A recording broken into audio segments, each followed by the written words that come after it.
साबिक वज़ीर आज़म इमरान ख़ान के तोशा खाने का मामला जो है वो तो कई माह से इस्लामाबाद हाई कोर्ट में चल रहा है, मगर जब से नई हुकूमत आई है तो उसकी तफसीलात भी सामने आनी शुरू हुई हैं। मसलन उन्होंने एक घड़ी बहुत कीमती जो है और हार और कफ लिंक्स, कुछ ऐसी चीज़ें हैं जो उन्होंने बहुत मिनिमम पेमेंट दे करके तोशा खाने से उठाई और मार्केट में बेच दी, जो कि बहुत एक अचंभे की बात थी, क्योंकि इमरान ख़ान बात करते हैं हमेशा हज़रत उमर की कि उनको जो है एक हजूम में एक शख्स ने गिरबान से पकड़ लिया और कहा कि आपका कुर्ता इतना लंबा क्यों है, तो उन्हें भी वजाहत देनी पड़ गई। ये एक प्रोसेस है और इस प्रोसेस में जो साबका वज़ीर आज़म हैं नवाज़ शरीफ या ज़रदारी साहब जब सदर थे, उन्होंने भी हर एक ने इसमें हाथ धोए हैं, क्योंकि इसका जो प्रोसेस है वो इसको क्रिमिनलाइज नहीं करता। वो ये कहता है कि आप कुछ हिस्सा दे करके 20% दे करके अब 50 हो गया है, लेकिन वो अब 50 भी वो हुआ है जब खान साहब निकाल चुके थे, वो 20 में हुआ है। उसके वो 20 में हुआ है। अच्छा, ये आज इस्लामाबाद हाई कोर्ट में इस केस की हियरिंग भी थी। उसमें जस्टिस मियां गुल हसन औरंगज़ेब ने ये रिमार्क्स दिए हैं कि लोग आते और चले जाते हैं, वज़ीर आज़म हाउस तो वहीं रहना है, जो लोग तहफ़ घर ले गए हैं उनसे भी वापस लेने चाहिए। अब ये ऑब्जर्वेशन है, जाहिर है ये कोई फ़ैसला नहीं है, मगर उन्होंने यही कहा कि तोशा खाने से जो हासिल होने वाले तहफ़ की तफसीलात जो हैं, उन्होंने कहा कि इंफॉर्मेशन कमीशन उस सहाफ़ी को दे जो इस तोशा खाने की स्टोरी को इस्लामाबाद हाई कोर्ट में कई माह से परसू कर रहा है। अब उनकी तरफ हम अभी जाते हैं, लेकिन देखें अगेन एक चीज़ क्लियर करने की ज़रूरत है, ये कोई करप्शन स्कैंडल नहीं है। I mean, जिस तरह हम मेरा नहीं ख्याल इसकी कोई लीगल हैसियत भी बनती है, सारी की सारी अखलाकी हैसियत बनती है कि आप चूंकि बहुत ही मॉरल हाई ग्राउंड से आते हैं हमेशा, लिहाजा मसला ये नहीं कि आपने 20% पे ले लिया, मसला ये है कि 20% पे लेके फिर आपने जो आगे फरोख्त किया, एक और मसला भी है। तो ये पहली दफ़ा एक और मसला भी है, क्योंकि ये केस चलता रहा है। तो पिछले साल अक्टूबर 2021 जब ये कैबिनेट डिवीजन को बुलाया गया और उनको कहा कि जी आप ये क्यों नहीं रिवील कर रहे जो राइट टू इन्फॉर्मेशन एक्ट के तहत आपने किया है, तो पहले तो वो एक 1993 का 1993 का एक लेटर निकालते हैं कि जी ये क्लासिफाइड है, ये स्टेट सीक्रेट है। दोबारा पूछा गया कि जी आप क्यों नहीं बता रहे यार, उसमें क्या इतनी बड़ी बात है, तोहफे ही है ना आखिरकार। तो कैबिनेट डिवीजन ने कहा कि जी ये ऑर्डर ही गैर कानूनी है, क्योंकि अगर हमने रिवील कर दी कि किसने क्या दिया है तो इससे हमारी जो रियासती ताल्लुकात जो है वो मुतासिर होंगे।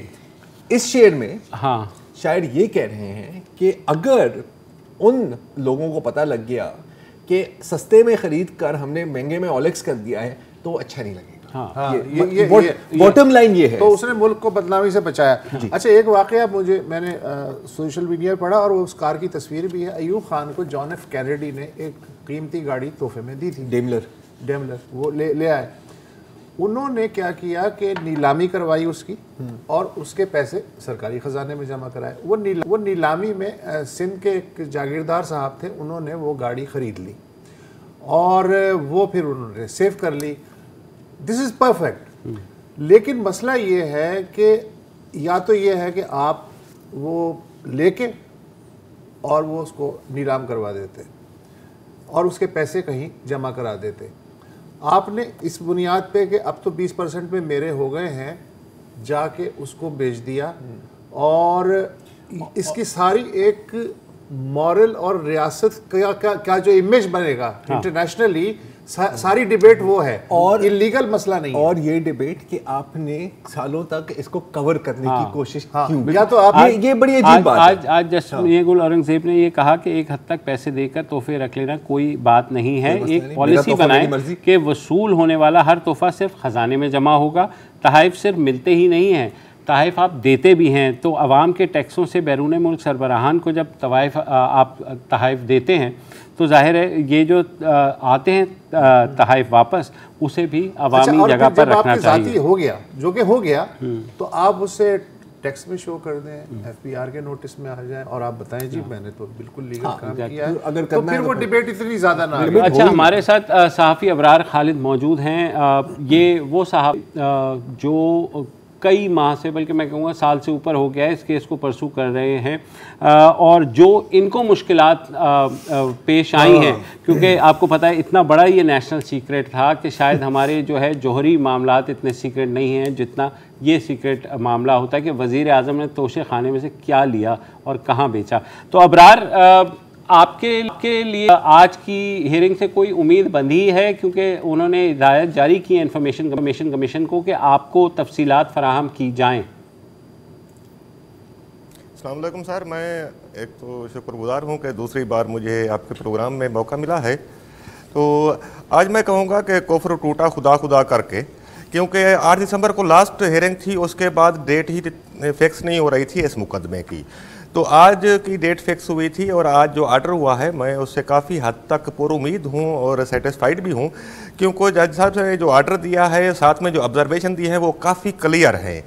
और जहाँ तक ये बात हो रही थी थोड़ी सी, आज मैं एक कन्फ्यूजन भी दूर करना चाहता हूँ कि जो कहा जा रहा है कि ये इखलाकी है, ये करप्शन नहीं है या लीगल कोई कानून की खिलाफ वर्जी नहीं है। तो मेरी गुजारिश ये है कि इस नौयत का एक रेफरेंस नैब कोर्ट में पहले से ज़ेर समात है, जो कि साबिक वज़ीर आज़म सैयद यूसुफ रज़ा गिलानी, नवाज शरीफ और फार्मर प्रेसिडेंट आसिफ अली जरदारी के खिलाफ है। अगर उसकी इन्वेस्टिगेशन हो सकती है, वो नैब एक्ट में फाल हो गया, तो ये इसका मतलब है कि ये सिर्फ मॉरल इशू नहीं है, इसमें बहुत सारी प्रेमा फिसाई भी होती है। क्योंकि जो एक तो इंफॉर्मेशन अभी लीक हुई है, कुछ नेट पर भी मौजूद है, एक वेबसाइट पर भी छपी है, मेरे सोर्सेज के मुताबिक वो इमरान खान को प्रोटेक्ट करने के लिए सेक्रेटरी काबीना डबियान ने खुद लीक की थी, क्योंकि उसमें बहुत सारे फैक्ट फिगर आ गए हैं और ये कहा जा रहा है कि 14 करोड़ के तोहफे थे, उनकी मार्केट वैल्यू थी और उसमें 3 करोड़ गालबन जो है ना 3.5 करोड़ इमरान खान ने पे किया। जी 2.5 करोड़। ये ऐसा नहीं है, ये जो वैल्यू है ये डिप्टी सेक्रेटरी इंचार्ज तोशा खाना मोहम्मद अहद साहब की मुकर्रर करदा है उनके सवाबदीदी इख्तियारात के मुताबिक।